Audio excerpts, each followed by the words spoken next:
Greetings everyone, Jonathan here from Plagiarism Today, and today I want to review this.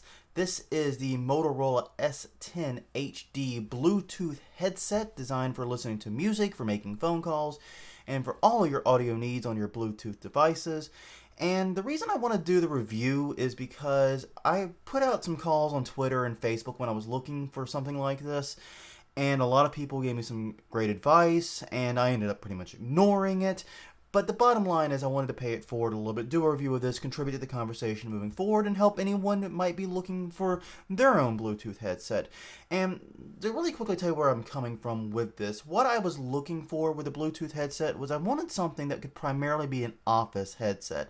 Something that I could wear, at least several hours out of the day around the office to take calls, etc. But also something that in the mornings when I go for my run, I could listen to music on without the hassle of wired headphones and that fall out of your ear and all that jazz. I wanted something that could, so it had to be able to survive both the rigors of running and the rigors of office life. And I ended up settling on the S10HD. I don't know why I keep calling it SD10. S10HD by Motorola. And overall, I'll just say this right off the bat, I think it was a solid choice. But that being said, I want to break down the good and the bad of it so that way you can decide if it's right for you. First, we're going to talk about setup. Getting this thing set up, pretty trivial. Nothing fancy to talk about. There's a power button here on the back. I'm not sure if you're going to be able to see that or not. And basically you turn it on, pair it up with your Bluetooth device, and you go. Now the one thing I didn't particularly like about the S10HD setup is this. I do not have gigantic hands, but this is the instruction manual with a book. It's like a cube. It's like really thick for an instruction manual, but also really tiny. And that makes it very, very difficult to read. I'm pretty sure I'm opening to the French section, but it's very, very difficult to read. And frankly, it made it a little bit frustrating to try to learn how to use some of the more advanced features. But other than that, setup is pretty good. There is a challenge, as with most Bluetooth devices like this, setting it up with more than one device. I was kind of hoping to set up, or I could switch between the MacBook and the phone from time to time, like for podcasting, but that really hasn't shaped up. But it's not a big deal. Usability.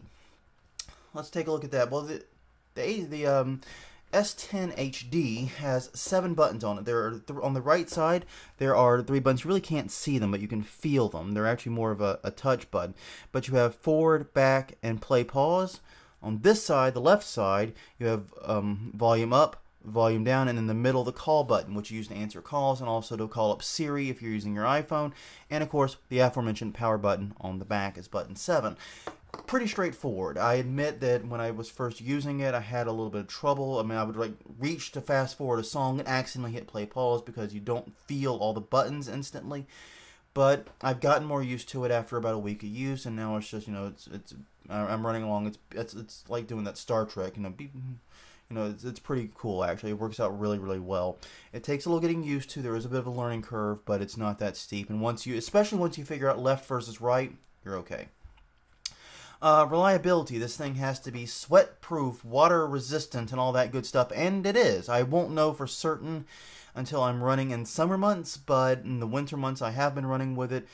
It's held up the sweat and abuse fine. It's stood fine in light rain. It's really worked out pretty well. I'm not complaining about it on that front. As far as the connectivity, there was a problem with the S9HD apparently, where it would lose its Bluetooth connectivity. The S10 does not have that issue.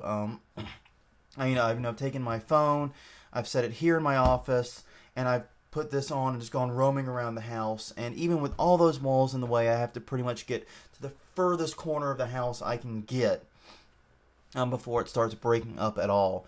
So, connectivity-wise, it's pretty solid. I'm pretty happy with it.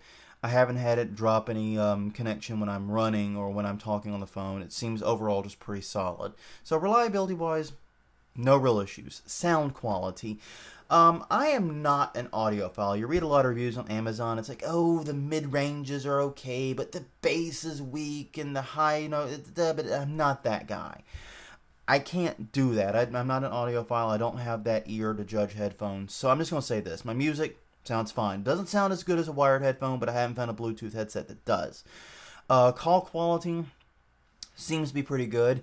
No one's complained about it yet. The few times I've asked about it, everyone says it sounds great. There is, of course, with any Bluetooth device, there's a bit of a lag, but it's not severe, and it's never interfered with any calls.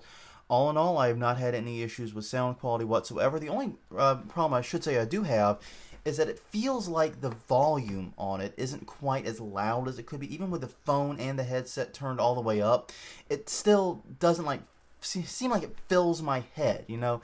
I like blasting my music loud when I run, and I know my physicians are immediately just like about that. But the truth of the matter is I do, and this headset really doesn't enable you to blast it. So I'm sure some of that's to protect my hearing, and some of that's to protect the battery.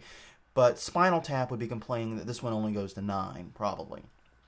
But that actually isn't too serious of a problem because it does have noise canceling, and the noise canceling is at least decent. It works pretty well. I know if I put these on and my neighbors are blaring their music, I can't hear what they're doing at all. I can only hear these sweet tunes coming out of my headset. All in all, pretty good. And comfort. This is where it is particularly divisive. If you look at the reviews, some people think it's about as comfortable as a jockstrap made of cacti, and other people think it's sweet butter around their ears. Here's the thing. It's got this spring. That's how it's held into place, is with this tension here.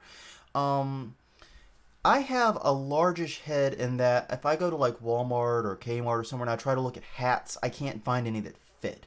They just don't fit comfortably. I have to get custom fit, but it's not like such a ginormous melon on my head that I need like, you know, special medical care or anything like that. I'm not like some freak of nature large head. I found the comfort overall to be pretty good. On my runs and so forth, it actually worked very, very well. It doesn't move, it doesn't bounce. Even when I'm jumping over things, it doesn't seem to have any real problem staying in place.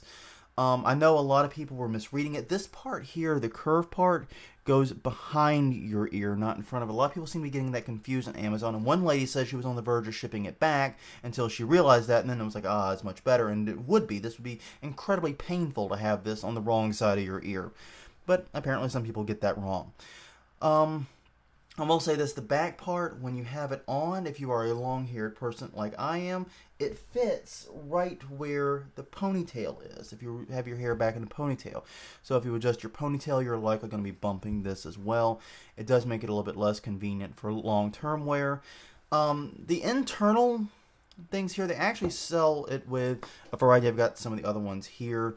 I've been kind of experimenting with them, swapping them in and out. But that's the only point I find is not comfortable, is the inside the ear part. After a long period of time wearing it, it will get sort of raw, and it's just not as blissfully comfortable as I think it could be.